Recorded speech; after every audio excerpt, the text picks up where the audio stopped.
내가 너희와 함께 가려 하노라. 오늘 설교 제목입니다. 스가랴서 8장에 있는 본문 말씀을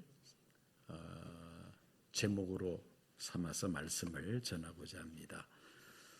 스가랴서 8장이 기록될 그 당시의 그 역사적 배경을 먼저 잠시 살펴보고 오늘 본문 말씀을 살펴보도록 하겠습니다.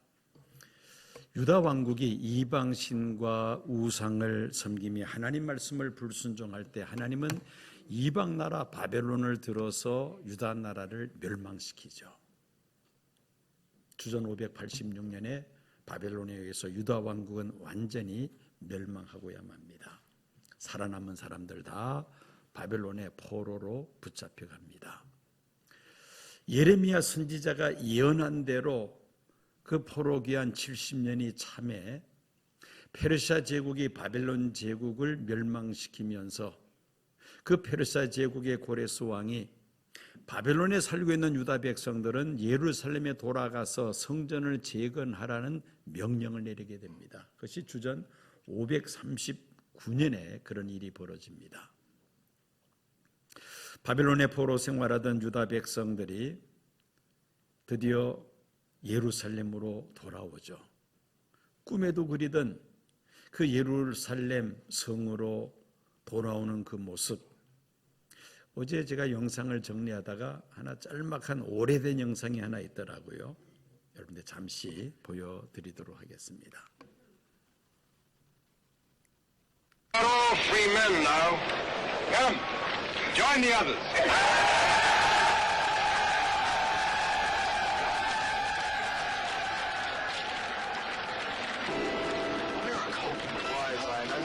Jehovah has not forsaken. It's another miracle. It's the hand of Jehovah. Jehovah has opened the gates.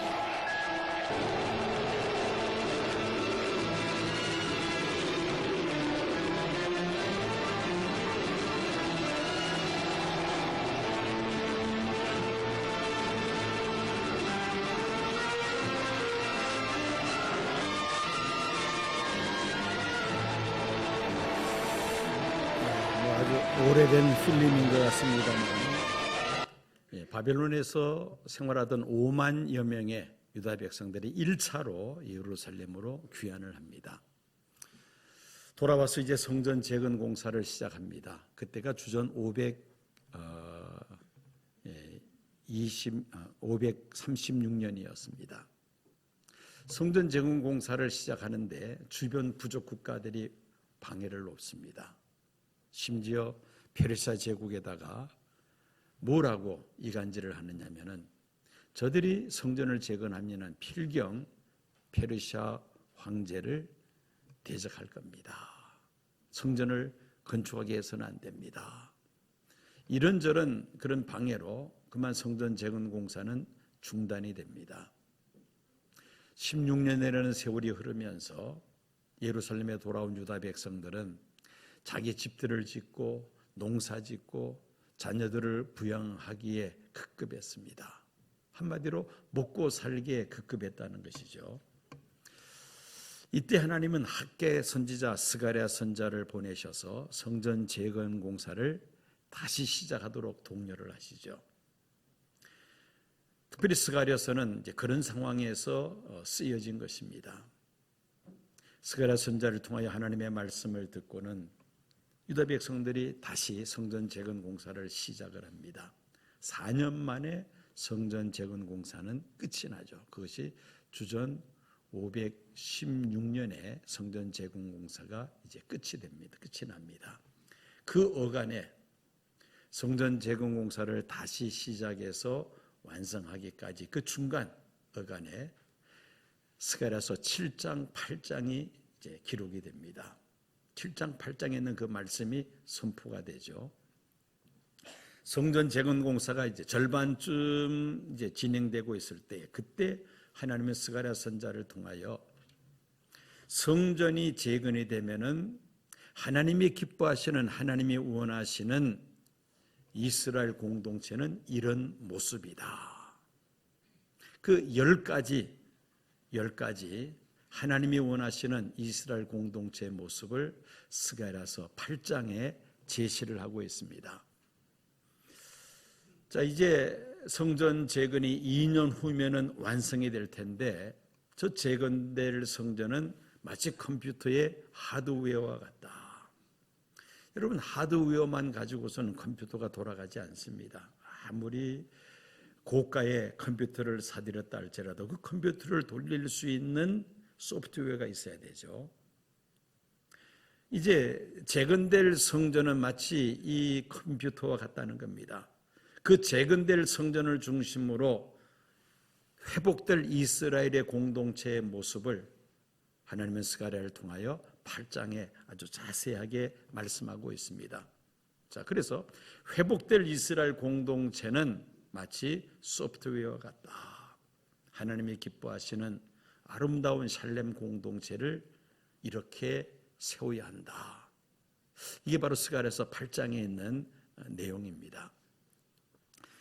그 10가지 모습, 회복된 이스라엘 공동체의 10가지 모습은 어떠하냐? 한번 하나하나 봅니다. 첫째는 사랑의 공동체, 두 번째는 진리의 공동체, 세 번째는 평화의 공동체, 네 번째는 기적의 공동체, 다섯 번째는 신의의 공동체, 축복의 공동체, 은혜의 공동체, 기쁨의 공동체, 구원의 공동체, 그리고 마지막으로 부흥의 공동체. 이런 10가지의 모습을 갖추는 그것이 바로 하나님이 바라시는 이스라엘 공동체의 모습이라는 것입니다. 그런데 우리는 지금으로부터 2000년 전에 그 이스라엘 백성들이 성전을 재건해서 그들이 세워야 할 그 이스라엘 회복되는 공동체의 모습만 생각하는 것이 아니라 짧게는 이제 500년이 지나면 오실 예수 그리스도로 말미암아 탄생될 신약교회, 이 신약교회 공동체의 모습을 또한 우리에게 보여주고 계십니다. 그뿐만이 아닙니다. 종말적으로 예수님 재림하셔서 이루실 하나님 나라의 모습과도 같다. 그렇게 우리가 말할 수가 있습니다. 자, 이 10가지 모습 가운데 오늘 우리가 보고자 하는 것이 제일 마지막에 있는 20절에서 23절까지의 말씀입니다. 부흥의 공동체라는 것이죠.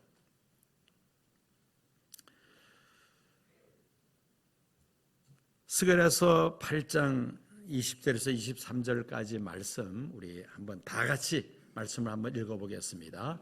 만군의 여호와가 이같이 말하노라. 다시 여러 백성과 많은 성읍의 주민이 올 것이라.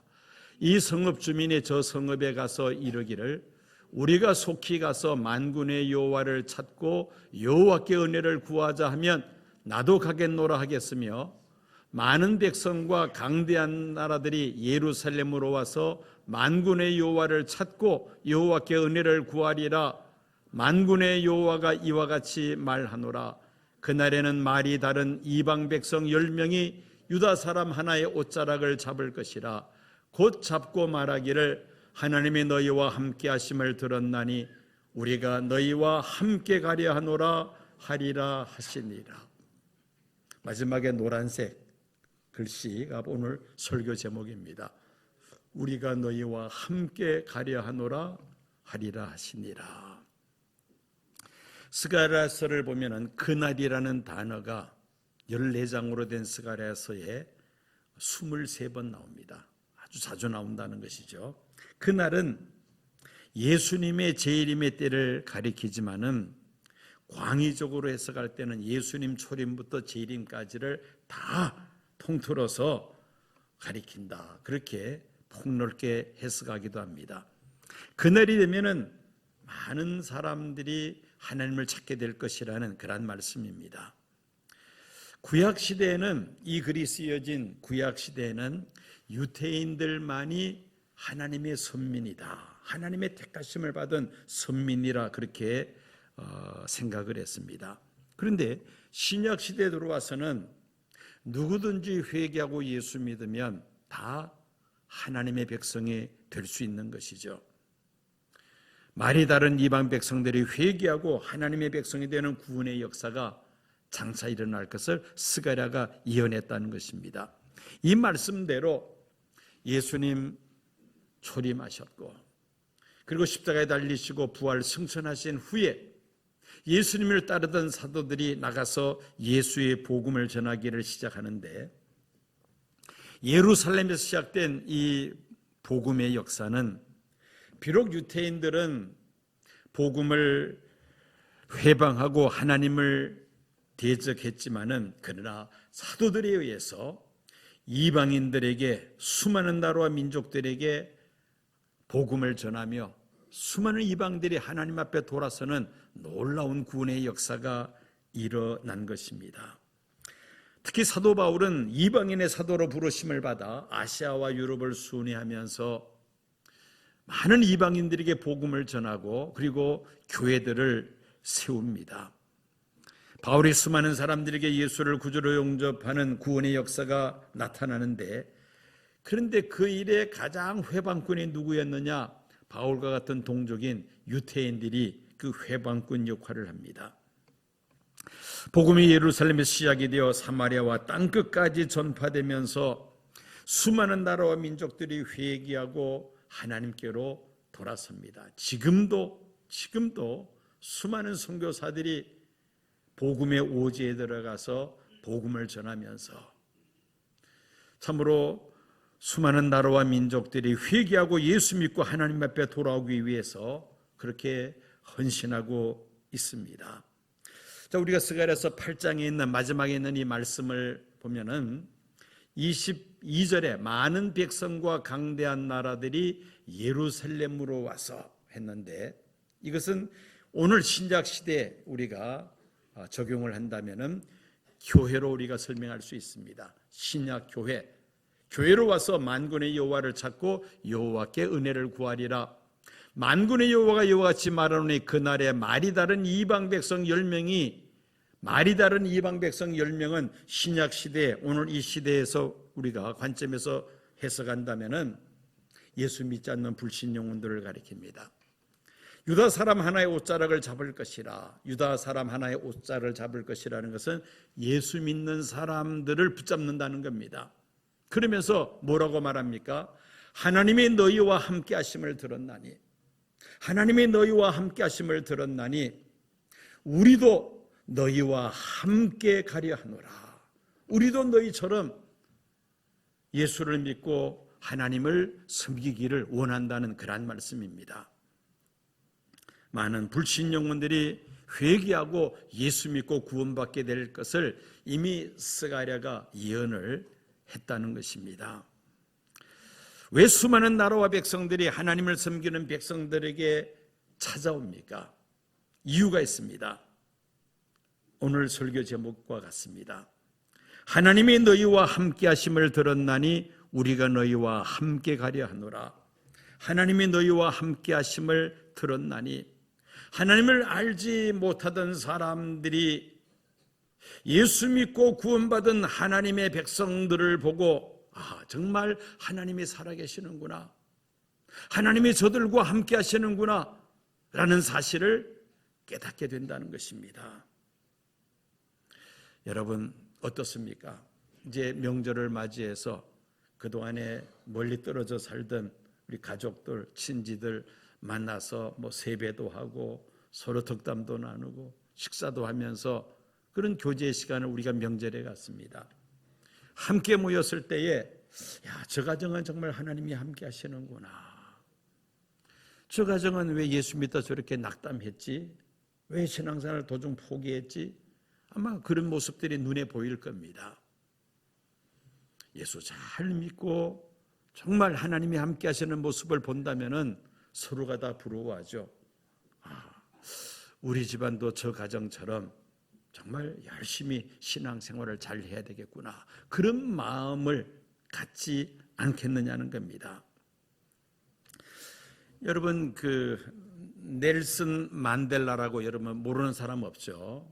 얼마 전에 세상을 떠났습니다마는 이 사람이 평상시에 늘 하던 말 있습니다. 뭐냐면은 빨리 가려면 혼자 가고 멀리 가려면 함께 가라. 그런데 이 말이 이 만델라가 만든 말이 아니고 아프리카의 코사족의 속담입니다. 그 말을 이 만델라가 자주 인용을 한 것이죠. 한번 봅니다. 빨리 가려면 어떻게 가고? 혼자 가고. 멀리 가려면 함께 가라. 여러분, 짧은 길을 가려면, 같이 가려면 속도가 늦습니다. 또 다른 사람 때문에 내가 늦어질 수도 있죠. 그래서 빨리 가려면 혼자서 달려가야 됩니다. 단거리는 혼자서 가는 게 빠르다는 겁니다. 그렇지만은 멀리 갈 때는 같이 가라는, 함께 가라. 왜? 가다가 지쳐서 쓰러질 수도 있고 힘들어서 포기할 수도 있다는 겁니다. 그런데 같이 가면은 서로 위로하고 서로 격려하면서 그 먼 길을 함께 끝까지 달려갈 수 있다는 겁니다. 여러분, 우리가 지금 걷고 있는 이 믿음의 길은 단거리입니까? 장거리입니까? 이 장거리도 보통 장거리가 아닙니다. 언제까지? 세상 떠날 때까지 가야 하는 길 아닙니까? 평생을 가는 길 아닙니까? 장거리 중에서도 최장거리라고 볼 수가 있습니다. 이 머나먼 장거리, 이 믿음의 길을 걸어갈 때는 혼자 가는 것이 아니라 어떻게 가야 한다? 함께 가야 한다. 그게 바로 교회 공동체입니다. 왜 하나님께서 교회를 세우셨습니까? 함께 가라는 겁니다. 혼자서는 외롭고 힘드니까 서로 공동체를 이루어서 함께 가면은 끝까지 갈 수 있다는 것이죠. 그래서 이 교회 공동체가 참 중요합니다. 서로 위로하고 서로 격려하고 서로 위하여 기도하면서 상대방의 낙심에서 쓰러져 있으면은 이렇게 세워주고 격려하면서 같이 부둥켜 안고 가는 것, 이게 바로 함께 가는 것이죠. 이게 바로 신앙 공동체인 교회인 것입니다.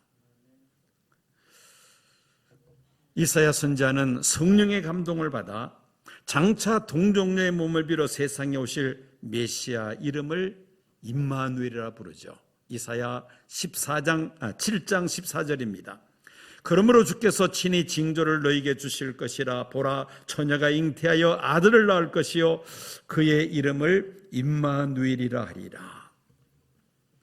이 임마누엘이라는 이름의 뜻이 하나님이 우리와 함께 계시다라는 뜻입니다. 예수님은 우리와 함께 계시는 하나님이라는 것이죠. 하나님은 영이시니 우리 눈으로 볼 수 없고 손으로 만질 수도 없습니다. 우리 눈으로 보고 손으로 만지고 금송을 귀로 들을 수 있도록 인간의 몸을 입으시고 우리에게 찾아오신 하나님, 그분이 누구십니까? 예수님이시죠. 그래서 예수님을 임마누엘이라 부르는 것입니다. 우리와 함께 계시는 하나님. 문제는 우리가 하나님을 멀리하고 또 우리가 하나님과 함께하지 아니하려고 하는 것, 이게 우리의 문제입니다. 하나님은 늘 우리와 함께하시기를 원하십니다. 그런데 우리가 피한다는 것이죠. 우리가 자꾸만 멀리합니다. 하나님과 함께할 수 있는 첫 번째 비결, 잘 아시는 내용입니다마는 예수님을, 우리와 함께하시는 하나님이신 예수님을 나의 주님으로 모셔드리는 겁니다.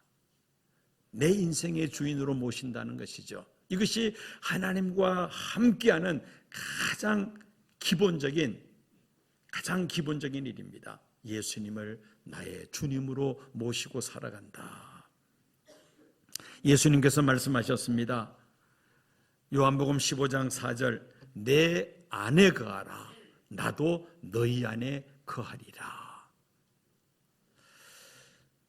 15장 5절입니다. 나는 포도나무여 너희는 가지라. 그가 내 안에 내가 그 안에 가면 사람이 열매를 많이 맺나니 나를 떠나서는 너희가 아무것도 할 수 없습니다. 15장 7절로 넘어갑니다. 너희가 내 안에 거하고 내 말이 너희 안에 거하면 무엇이든지 원하는 도를 구하라. 그리하면 이루리라. 예수님을 내 삶의 주인으로 모셔드리고 예수님의 그 말씀을 내 마음속에 모시고 살아간다면 그것이 바로 하나님과 함께하는 삶이라는 것입니다. 우리가 하나님을 멀리하고 하나님을 떠나지 않는 한 하나님은 결코 우리를 버리시거나 우리를 떠나시지 아니하시는 줄로 믿습니다. 하나님과 함께하는 두 번째 비결은 말씀과 삶이 함께하는 그런 신앙생활을 하는 것입니다. 우리가 주일날 교회 나와서 예배드리면서 강단에서 선포되는 말씀에 우리가 귀를 기울입니다. 특별히 우리 교회는 이 설교를 굉장히 중요하게 생각을 하죠. 왜? 하나님의 말씀이 선포되는 그런 시간을 우리가 받아들이기 때문입니다. 그 말씀을 내가 마음으로 그대로 아멘으로 받아들이고, 그리고는 그 말씀대로 우리가 살고자 애쓰는 우리의 삶이 함께 뒤따를 때에 말씀과 삶이 균형 잡힌 건강한 신앙인이 될 수가 있는 겁니다.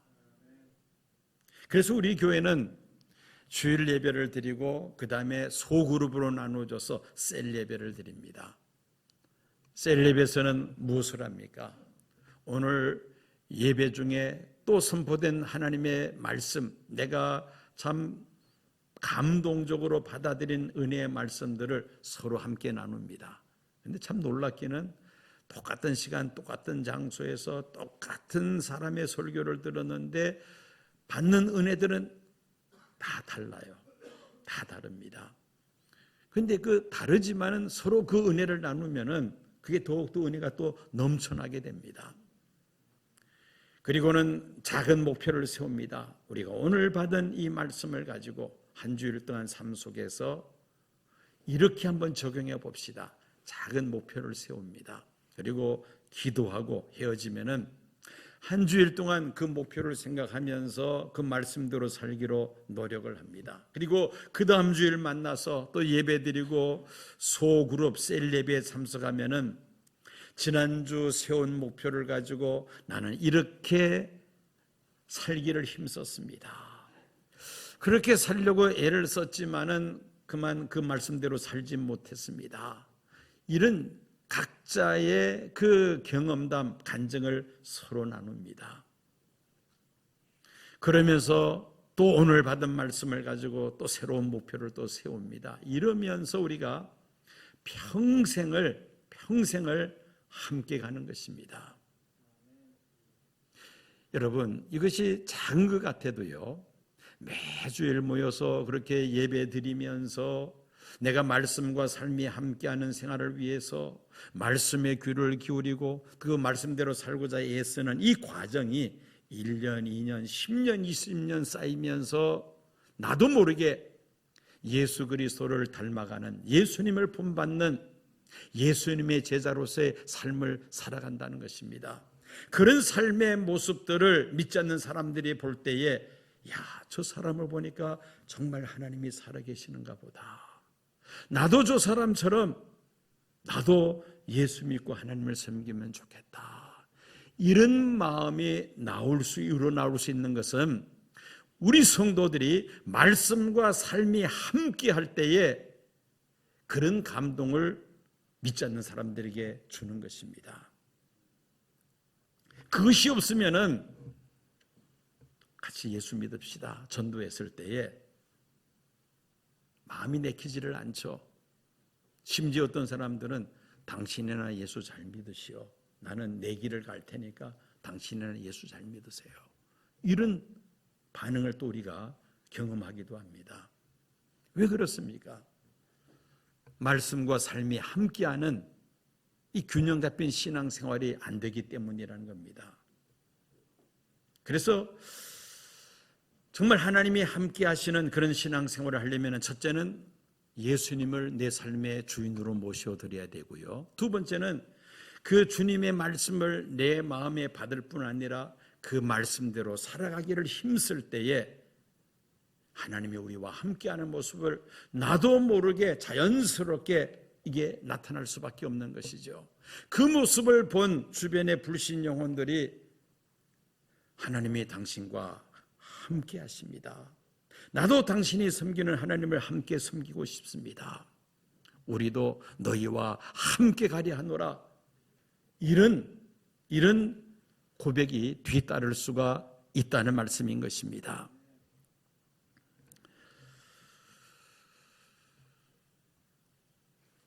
하나님이 함께 하심으로 우리가 구원의 확신을 가질 뿐 아니라 그 하나님의 말씀과 삶이 함께하는 이런 신앙생활을 하면서 오늘 스가랴에서 예언된 말씀처럼 많은 불신 영혼들을 하나님 앞으로 인도하는 그런 우리의 신앙생활이 되어야 할 줄로 믿습니다. 하나님이 우리와 함께 하신다면 사실 우리가 두려워할 것이 하나도 없습니다. 오늘 이 명절 바쁨에도 불구하고 우선순위로 주일 우선순위가 예배드리는 거 아닙니까? 예배드리러 오시는 우리 성도님들을 위해서 제가 어제 영화 한 편을 1분 30초로 딱 줄여가지고 편집을 해서 제가 만들었어요. 시간 제가 제법 드렸습니다. 아주 감동적인 장면인데요. 오늘 교회 오신 분들 제가 선물을 합니다. 제가 너무 세게 이야기해서 실망하면 어떻게 할까 좀 걱정도 됩니다만은 여러분들이 베어즈라는 이 영화입니다. 한번 보시겠습니다. 이 야생의 로키 산맥에서 바트와 다시 만나는 일이 얼마나 어려운지 모르고 있었죠.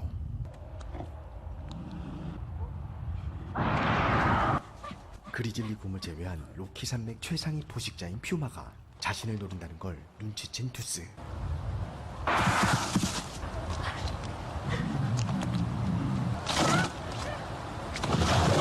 간신히 나무를 붙잡고 올라섰지만 급류가 이르는 지점에 먼저 달려가 투스를 기다리는 퓨마.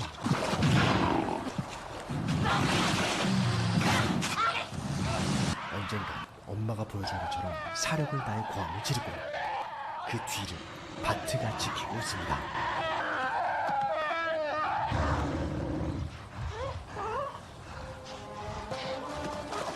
그렇게 다시 만난 바트와 투스. 네, 여기까지입니다. 얼마나 감동적이에요. 그죠? 저 새끼 곰이 그 퓨마의 밥이 될 수밖에 없는 그런 절망적인 상황에서 그 비명 소리를 듣고 그 어미가 언제 뒤에 달려와 있잖아요. 이 새끼는 퓨마에게 안 당하려고 사력을 다해서 부르짖는데 갑자기 퓨마가 갑자기 돌아섭니다. 이 새끼 곰은 자기가 무서워 도망가는 줄 알죠. 신이 나서 막 더 소리를 지르는데 사실은 이 퓨마가 이 새끼 곰 때문에 도망간 것이 아닙니다. 뒤에 누가 버티고 있었어요? 그 새끼의 신음소리를 듣고 달려온 그 어미 곰을 보고는 퓨마가 그냥 뒷걸음질하면서 도망가 버리고 맙니다. 어미 곰이 함께하면 이 새끼 곰은 사실 겁낼 게 없다는 겁니다. 하나님이 우리와 함께 하시면 우리가 두려워할 것이 아무것도 없는 줄로 믿습니다. 무엇을 먹을까? 무엇을 마실까? 무엇을 입을까? 어떤 주택에서 살아야 하나? 사람인지라 우리가 걱정이 안 될 수가 없잖아요. 걱정이 됩니다. 그런데 하나님이 나를 지키고 계신다. 하나님이 나와 함께 하신다. 이 확신을 가지면은 그 마음속의 근심, 걱정, 염려들이 순식간에 다 사라지게 되는 줄로 믿습니다. 하나님이 우리와 함께 하신다는 말씀입니다. 함께 하심을 우리가 확신한다면은 우리가 담대하게 믿음으로 살아가게 되며 우리가 담대하게 믿음으로 살아가는 모습들을 주변의 많은 사람들이 보고 하나님이 살아계심을 당신을 통해서 우리가 깨닫습니다. 우리도 너희와 함께 가려 하노라. 우리도 당신이 섬기는 하나님을 함께 섬기기를 원합니다. 이런 고백이 따라온다는 것입니다. 아직도 이제 또 만나야 될 가족들이 있으시죠? 저는 내일 이제 우리 어제까지는 이쪽, 내일부터는 저쪽 이렇게 양가지만 이제 만납니다만은 명절 오래간만에 가족들, 친지들 만나서 정말 하나님이 그동안에 함께 하신 그런 아름다운 모습들을 서로 간증한다면 그것이 우리 신앙에 크게 유익이 될 줄로 믿습니다. 믿음이 약한 가족들이 힘과 용기를 얻고 나도 너희와 같이 나도 하나님을 잘 섬겨야 되겠다. 그런 고백이 나올 수 있다면 얼마나 은혜로운 명절이 되겠습니까? 2024년 하나님께서 함께 하시는 성도, 하나님께서 함께 하시는 우리 성도님들의 가정, 하나님이 함께 하시는 여러분들의 사업장과 직장, 하나님이 함께 하시는 우리 시온교회 공동체, 하나님이 함께 하시는 이 대한민국, 이 민족, 하나님께서 함께 해주심으로 인하여 하나님이 살아계심을 많은 사람들에게 증거하며 또 많은 사람들을 옳은 길로 인도하는 이 귀한 역할을 잘 감당하게 될 줄로 믿습니다.